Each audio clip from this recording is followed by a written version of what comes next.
আল্লাহ, একমাত্র আপনার কাছেই আমি আমার দুর্বলতার কথা জানাচ্ছি, এবং একমাত্র আপনার কাছেই আমি আমার অভাবের কথা জানাচ্ছি, এবং মানুষের নিকট আমার অসম্মানের কথা একমাত্র আপনাকেই বলছি।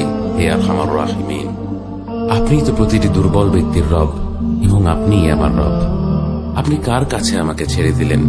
এমন অচেনা মানুষদের কাছে যারা আমার ক্ষতি করতে চায়, নাকি এমন শত্রুর কাছে যাকে আপনি আমার চেয়ে অধিক শক্তি দিয়েছেন?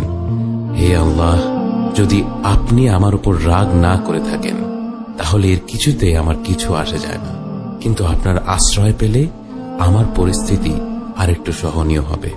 হে আল্লাহ, আমি আপনার চেহারার নূরের কাছে আশ্রয় চাই, যা সব অন্ধকারকে উজ্জ্বল করে দিয়েছে, যা দুনিয়া এবং আখিরাতের সব বিষয়ের সংশোধক।